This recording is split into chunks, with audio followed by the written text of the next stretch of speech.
बिस्मिल्लाहिर्रहमानिर्रहीम, अस्सलाम वालेकुम। मैं हूं मखदूम शहाबुद्दीन। रूस यूक्रेन जंग में इंतहाई खतरनाक मोड़ आ चुका है।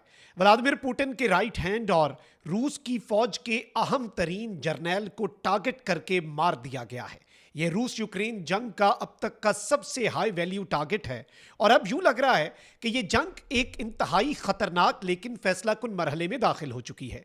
एक तरफ तो यूक्रेन अब रूस की आम तरीन तनसीबात पर हमले कर रहा है। रूस के अंदर डीप इनसाइड रशियन टेरिटरी घुसकर यूक्रेन के ड्रोन्स अपनी कार्रवाई करके आ जाते हैं।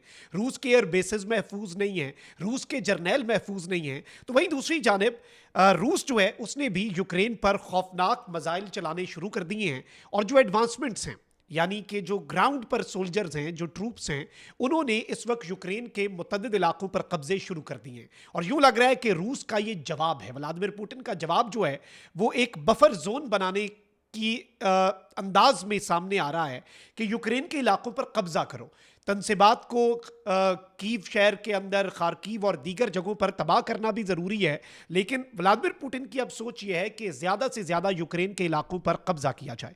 सबसे पहले तो नाज़रीन इकराम, मैं आपको ये बता दूं कि न्यूयॉर्क टाइम्स इस वक्त ये कह रहा है कि अमेरिका ने जो वेपन्स की सप्लाई पॉज की है यूक्रेन को, और वैसे भी मिडल ईस्ट के अंदर कुछ बहुत बड़ा होने जा रहा है।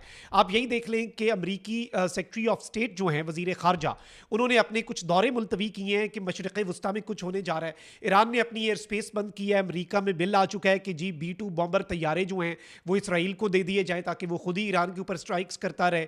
और US की जो सेंटकॉम है उसके जर्नैल इस वक्त IDF के ऑफिशियल से इसराइल तल अवीव के अंदर मिल रहे हैं। तो मशरिक़ वस्ता में भी बहुत कुछ हो रहा है। तो अमरीका गालिबन अपना हथियार जो है सारे उसके लिए संभाल के रख रहा है। लेकिन अब ये कहा जा रहा है कि रशिया के अटैक्स जो हैं, जैसे ही अमरीका ने ये कहा ना कि हम वेपन्स जो हैं वो ज़रा रोक रहे हैं, वेपन्स की जो सप्लाई है वो इस वक्त ज़रा रोकी जा रही है, तो उसी लम्हे रूस ने भी हमले जो हैं वो शुरू कर दिए।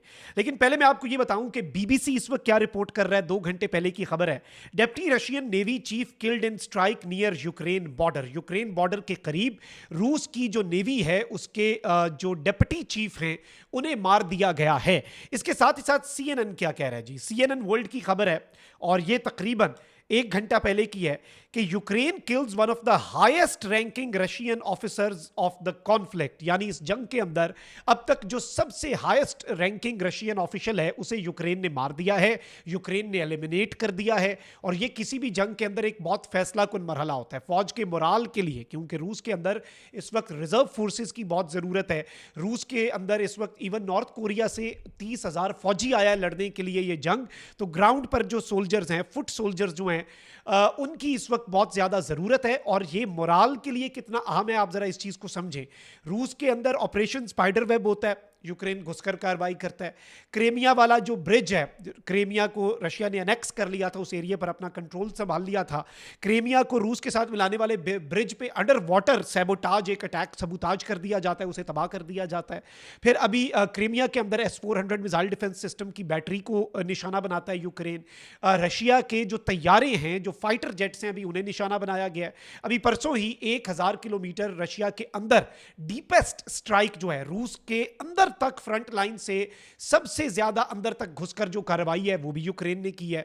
अब यूक्रेन ने रूस का एक जर्नैल मार दिया है, रूस का अहम तरीन और अब तक का सबसे हाईएस्ट रैंकिंग ऑफिशियल जो है उसे एलिमिनेट कर दिया है, उसे मार दिया है स्ट्राइक करके। और व्लादिमीर पुतिन का इसे बड़ा करीबी शख्स समझा जाता था, व्लादिमीर पुतिन के आम तरीन मुशीरों में इसे समझा जाता था। तो इससे आप समझ जाएं कि ये जंग जो है ये किस लेवल पे चली गई है और ये जंग अब किस तरफ को जाती हुई हमें नजर आ रही है, क्योंकि चीजें जो हैं वो अब इन द कमिंग डेज खराब से गालिबन खराब तरी होंगी। इसके साथ ही साथ यूक्रेन जो है उसने कुछ और अटैक्स भी किए हैं। और जो दोनेत्स्क ओब्लास्ट का एरिया है जहां पर रूस ने कब्जा कर लिया हुआ है यूक्रेन के, अब यूक्रेन ने इस वक्त ये कहा है कि उसने वहां पर जो रशिया ने अपना एम्यूनेशन का डिपो यानी कि असले का डिपो बनाकर रखा था, हमने उस पर स्ट्राइक की है। फिर इसके साथ ही साथ मैं आपको ये बता दूं कि कुछ और खबरें भी आई हैं। अब रूस जो है उसने इस वक्त डेडली अटैक्स जो हैं वो शुरू कर दिए हैं। अल अरेबिया इंग्लिश ये रिपोर्ट कर रहा है, Russian missile strikes on Ukraine Odesa.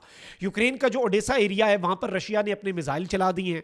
लेकिन जो सबसे इंपॉर्टेंट चीज है वो ये है कि रशिया ने इस वक्त जो ग्राउंड है उस पर सोल्जर्स अपने उतारने और कब्जा जो है शहरों पर वो बहुत ज्यादा तेज कर दिया। मतलब पहले हमने आपको बताया था कि 10 गुना जो पिछले पूरे 3 साल से कब्जे की एक परसेंटेज चल रही थी कि भाई ये फ्रीक्वेंसी है, ये इंटेंसिटी है, उससे पिछले 2 महीनों में स्पाइडर वेब के बाद रशिया ने वो 10 गुना उसे बढ़ाया। कितना जी?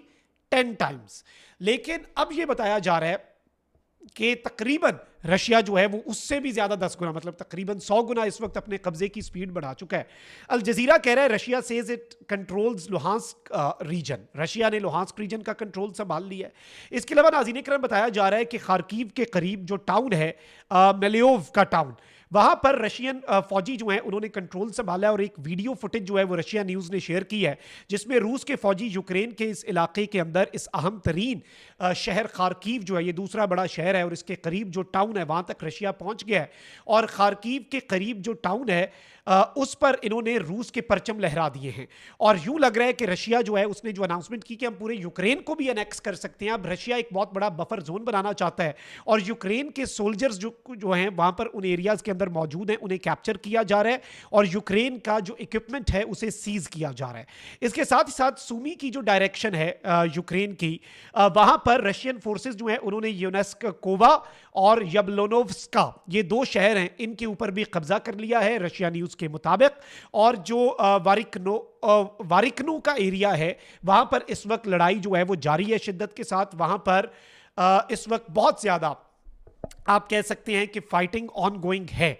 तो इन तमाम तरह अगर हम डेवलपमेंट्स को इक्वेशन में डालें तो हमारे सामने बहुत कुछ जो है वो वैसे ही क्लियर हो जाना चाहिए, बहुत कुछ हमारे सामने वैसे ही वाजे हो जाना चाहिए कि ये जंग, इसमें रशिया पर बहुत डेडली अटैक्स, मैं वन साइडेड रिपोर्टिंग नहीं करूंगा, मैं आपको बताऊंगा कि भाई रशिया पर भी डेडली अटैक्स हो रहे हैं और साथ रेफरेंसेस भी रखेंगे क्योंकि जंग के अंदर सनसनी फैलाई जाती है, बहुत सी चीजें होती हैं। अब इस जंग के अंदर जिस तरह से व्लादिमीर पुतिन आगे बढ़ रहा है, व्लादिमीर पुतिन ये चाहता है कि जी अब जिस वक्त मैं ये वीडियो रिकॉर्ड कर रहा हूं ये खबर आ रही है कि ट्रंप और व्लादिमीर पुतिन के दरमियान कोई टेलीफोनिक गुफ्तगू भी होनी है।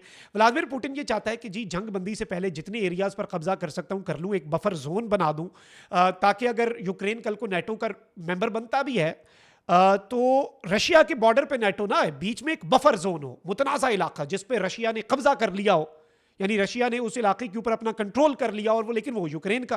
तो रशिया की इस वक्त सोच जो है वो ये लग रही है, एक बहुत बड़ा बफर जोन जो है वो रशिया इस वक्त बनाता हुआ हमें नजर आ रहा है। और चीजें जो हैं वो जिस तरफ को जा रही हैं, अगर हम एक ग्रेटर पर्सपेक्टिव में इसे समझें और मामलात के जरा एक न्यूट्रल एनालिसिस करें तो आई थिंक कि ये जंग इन द कमिंग डेज बहुत ज्यादा शिद्दत इख्तियार करेगी। और यूरोप जो है वो भी इस वक्त हाई अलर्ट पे है, नेटो भी इस वक्त हाई अलर्ट पे है, क्योंकि नेटो और यूरोप, अमेरिका थोड़ा सा पीछे हटा है, ट्रंप की अपनी पॉलिसीज हैं, आपको पता है ट्रंप किसी जंग में शामिल नहीं होना चाहता, इसराइल वाली चले उसकी पता नहीं क्या मजबूरी थी, लेकिन ट्रंप कोई जंग के अंदर जाता हुआ वैसे नजर नहीं आता, वो इस जंग के अंदर भी साइड पे ही रहा हुआ है। और इसराइल वाली तो चलें और गेम है ना, वो तो बहुत ज़्यादा इन्फ्लुएंस है और वो और चीज़ है। लेकिन यहाँ पर यूरोप जो है वो रशिया को बराह रास्त खतरा समझता है। जर्मनी कह चुका है कि भाई 2-3 साल के अंदर तो रशिया ने डायरेक्ट हमारे पे हमला करना है, बंकर बनाने ऑलरेडी शुरू कर दो। यानी खतरा इस कदर शदीद तर है। यहाँ से भी आपको चीज़ों की समझ आ जाएगी कि मामलात जो हैं वो क्या हैं और किस तरफ को जा सकते हैं। ये डेवलपमेंट्स बहुत इंपॉर्टेंट थी जो आपके सामने रखना थी, मजीद भी आपको अपडेट करेंगे। अल्लाह निगहबान। पाकिस्तान जिंदाबाद।